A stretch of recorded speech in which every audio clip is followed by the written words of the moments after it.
Hello friends, नमस्कार। कैसे हैं आप सब? मैं उम्मीद करती हूँ आप सब बहुत अच्छे हैं और अपनी सेहत का बहुत अच्छा ध्यान रख रहे हैं। ओजस हेल्थ केयर में मैं हूँ डॉक्टर सोनल। मैं एक स्त्री रोग विशेषज्ञ हूँ और मेरी कोशिश होती है कुछ ऐसे छोटे और सिंपल हेल्थ टिप्स आपके साथ शेयर करूँ जिससे आप अपनी हेल्थ का बेहतर ध्यान रख सकें, क्योंकि जान है तो जहान है। आज का वीडियो बहुत ही ज़्यादा रेलेवेंट होने वाला है उन महिलाओं के लिए जो कि वाइट डिस्चार्ज से बहुत ज़्यादा परेशान है।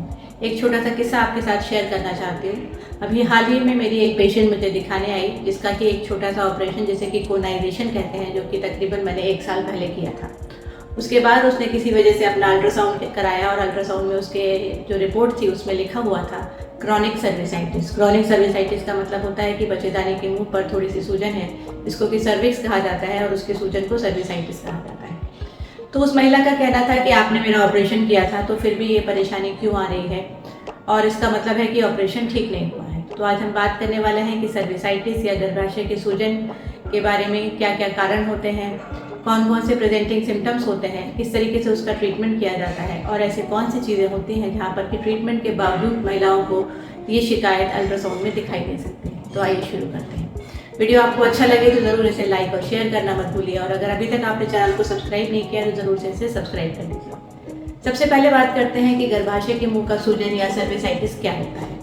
किसी भी शरीर के किसी भी अंग पर अगर सूजन होती है तो उसको मेडिकल टर्मिनोलॉजी में आइटिस कहा जाता है, जैसे कि गैस्ट्रोएंटराइटिस, टॉन्सिलाइटिस, इस तरीके के जो होते हैं। इसी तरीके से सर्विक्स पर अगर सूजन है तो उसे सर्विसाइटिस कहा जाता है। सूजन के जो कारण होते हैं उसमें मुख्य कारण होता है रिपीटेड प्रेगनेंसीज या अबॉर्शंस। कुछ महिलाएं जो कि बार बार अबॉर्शंस कराती हैं, किसी भी वजह से प्रॉपर कॉन्ट्रासेप्टिव नहीं यूज़ करती हैं, तो उनको बहुत ज़्यादा इस बात की संभावना होती है कि सर्विसाइटिस की शिकायत आ सकती है। दूसरे नंबर पर आता है कि कुछ भी इन्फेक्शन हो सकते हैं जो कि ज़्यादातर सेक्सुअली ट्रांसमिटेड होते हैं। ऐसे केसेस में एक वैक्सीनेशन द्वारा इससे बचा जा सकता है। तीसरे केस में जहाँ पर सेक्सुअल एक्टिविटी ज़्यादा होती है या ज़्यादा लंबे समय तक होती है, या वे महिलाएं जो कम उम्र में सेक्सुअली एक्टिव हो जाती हैं, उनमें इन परेशानियों को ज़्यादा देखा जाता है। इसकी डायग्नोसिस के लिए सबसे पहले और सबसे ज़रूरी जो सिम्टम होता है वो होता है वाइट डिस्चार्ज का। वाइट डिस्चार्ज ज़्यादातर थिक कर्डी वाइट डिस्चार्ज होता है। कभी कभी ये फाउल स्मेलिंग हो सकता है। कुछ केसेस में ग्रीनिश डिस्चार्ज हो सकता है। कभी कभी ये ब्लड स्टेन या ब्राउन डिस्चार्ज भी हो सकता है।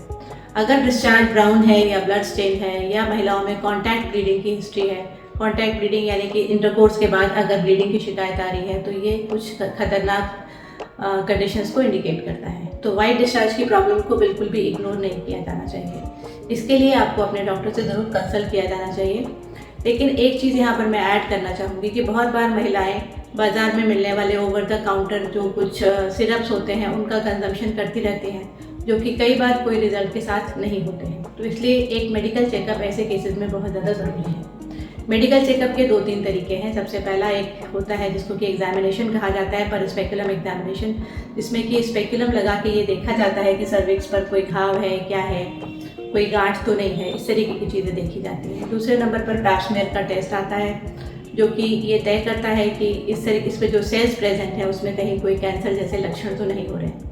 तीसरे और आखिरी नंबर पर कॉल्पोस्कोपी एक टेस्ट होता है, जिसमें कि मैग्नीफिकेशन के अंदर ये देखा जाता है कि गर्भाशय के मुंह पे जो सूजन है उसमें कोई कैंसर जैसे लक्षण तो नहीं है। और इस महिला के केस में जिसकी कहानी अभी मैंने आपको सुनाई, उसके केस में गर्भाशय के मुंह पर काफ़ी सूजन थी, पर गर्भाशय के मुंह का एक विशेष हिस्सा होता है जो कि गर्भाशय की अंदरूनी कैनाल होती है गर्भाशय के मुंह की, जिसमें कि कैंसर बनने की सबसे ज़्यादा संभावना होती है। तो वे महिलाएं जिनकी कि अभी बच्चेदानी निकालने का समय नहीं है, उनकी उम्र अभी कम है, तो ऐसे केसेस में सिर्फ जो अंदर का गर्भाशय का हिस्सा है जिसको कि इंटरनल ऑस और एक्सटर्नल ऑस के बीच का जो कैनाल होता है, मेडिकल टर्मिनोलॉजी में इसको ट्रांसफॉर्मेटिव जोन कहा जाता है, उसको निकाल कर ये देखा जाता है कि बायोप्सी करके कि इसमें कोई कैंसर जैसे लक्षण तो नहीं है। पर बाकी का जो गर्भाशय का मुंह है, सर्विक्स है, वो अपनी जगह पर इंटैक्ट रहता है और अल्ट्रासाउंड में वो शो करता है क्रॉनिक सर्विसाइटिस की तरह। तो इसलिए इन सारी कंडीशन में आपको जागरूक रहना है। कोई भी परेशानी हो तो अपने डॉक्टर से सलाह करना है।